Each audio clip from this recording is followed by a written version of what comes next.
Uttarkashi Silkyara tunnel rescue operation की 14वीं रात। लगातार न्यूज नेशन आप तक पल पल की खबर दिखा रहा है कि आखिर कब होगा पूरा ये रेस्क्यू मिशन। अब तक की अपडेट क्या है? दरअसल 12 तारीख की सुबह सुबह एक जो टनल है जिसका नाम सिलकियारा है, इसमें अचानक कुछ होता है गड़बड़ी और भरभरा के तमाम जो अंदर का मलबा है वो एक जगह गिर जाता है और करीब ये मलबा 53 मीटर में फैल जाता है। उस 11 तारीख की रात को जब शिफ्ट चेंज होती है तो बाकायदा 41 मजदूर अंदर जाते हैं रात में 8 बजे और अपनी ड्यूटी करने लगते हैं। उनको जरा भी अंदाजा नहीं होता कि आगे क्या होने वाला है। यही वो टनल है जो बीते 14 दिन से या 14 रात से इसी तरीके से सुर्खियों में बनी हुई है, क्योंकि इसके अंदर 41 जिंदगियां अभी भी मौजूद हैं जिनको निकालने के लिए बड़ी जद्दोजहद चल रही है। आखिर क्या क्या हुआ है अब तक? दरअसल कई तरह के प्लान बनाए गए हैं। सबसे पहला और सटीक प्लान जो है वो है हॉरिजॉन्टल ड्रिलिंग, जिसके जरिए एक 900 mm 800 mm का पाइप डाल करके उनको निकालने का प्लान था। लेकिन ये प्लान करीब 3 बार फेल हुआ है और 3 बार जब लगभग वो पाइप पहुंचने वाला होता है तब खबर ये आती है कि पाइप पहुंच नहीं पाया है अंदर, क्योंकि ड्रिलिंग जो है वो फेल हो गई है। जो auger machine, American auger machine जो मंगाई गई, वो लगातार ड्रिलिंग का काम तो कर रही है, लेकिन अंदर बहुत सारे ऑब्स्टिकल या कहें बहुत सारे अवरोधक जो हैं वो मिल जाते हैं, जिसमें आयरन रॉड से लेकर के तमाम ऐसे जाल जो कि मोटे मोटे लोहे से बने हैं वो रास्ते में मिल जाते हैं। इस वजह से ऑगर मशीन के ब्लेड को भयंकर नुकसान पहुंचता है। फिर उसको बाहर निकाला जाता है, फिर उसके ब्लेड को चेंज करके अंदर डाला जाता है। ऐसा करीब 3 बार हो चुका है। यही वजह है कि ये प्लान अभी तक पूरा नहीं हो पाया। अब आप सोचेंगे कि जब एक प्लान है तो दूसरे प्लान पर काम क्यों नहीं किया गया? दरअसल ये सबसे सुरक्षित और सटीक प्लान माना जाता है अभी तक माना गया कि ये जो ऑगर मशीन से पाइप को इंसर्ट करने का प्लान है और ड्रिलिंग करने का प्लान है, ये अब तक का सबसे सटीक प्लान माना गया। यही वजह थी कि सबसे ज़्यादा फोकस इसके ऊपर था। दूसरा प्लान क्या था? दरअसल दूसरा प्लान जो था, जो बड़ा प्लान था, वो ये था कि ऊपर से, यानी कि ये जो आप पहाड़ देख रहे हैं, हालांकि अंधेरे में इतना दिखाई नहीं देगा, लेकिन जो पहाड़ है, इस पहाड़ पे जो रोशनी है, दरअसल ये पूरा पहाड़, इसके पहाड़ के ऊपर से जा करके वर्टिकल ड्रिल करके उस पोजीशन तक पहुंचना जहां पर मजदूर फंसे हुए हैं, वहां तक पहुंच करके उन मजदूरों को ऊपर खींच लेना, ये एक प्लान का हिस्सा था।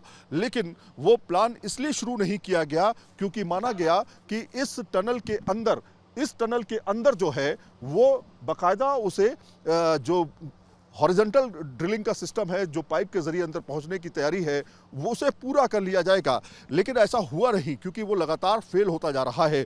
अभी की पोजीशन ये है कि करीब 48 से 49 मीटर पाइप जो है वो अंदर पहुंच गया। लेकिन बीती रात, इससे पहले की जो रात थी, वो बहुत ही कष्टदायक गुजरी। वजह ये कि लग रहा था कि उस रात जो है मजदूरों को बाहर निकाल लिया जाएगा, उस शाम मजदूरों को बाहर निकाल लिया जाएगा, लेकिन ऐसा हुआ नहीं।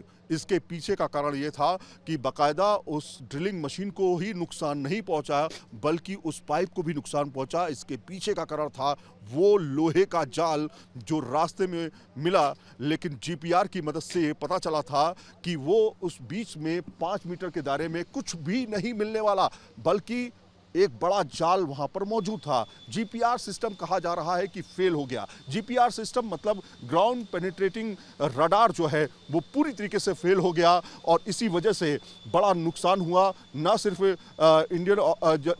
अमेरिकन ऑगर मशीन जिसके ब्लेड्स को नुकसान पहुंचा, बल्कि पाइप को भी बताया जा रहा है नुकसान पहुंचा।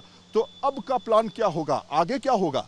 आगे दरअसल मैनुअल ड्रिलिंग सिस्टम पर फोकस किया जा रहा है। वो कैसे? वो ऐसे कि मैनुअल ड्रिलिंग का सिस्टम ये होगा कि एक व्यक्ति बाकायदा ऑक्सीजन मास्क पहन करके, ऑक्सीजन के पूरे इक्विपमेंट ले करके अंदर जाएगा। 1 घंटे तक वो ऑक्सीजन काम करेगी और उसी दौरान उसे पाइप के अंदर जा करके, यानी 49 मीटर के अंदर जा करके बाकायदा मैनुअल ड्रिलिंग करनी पड़ेगी।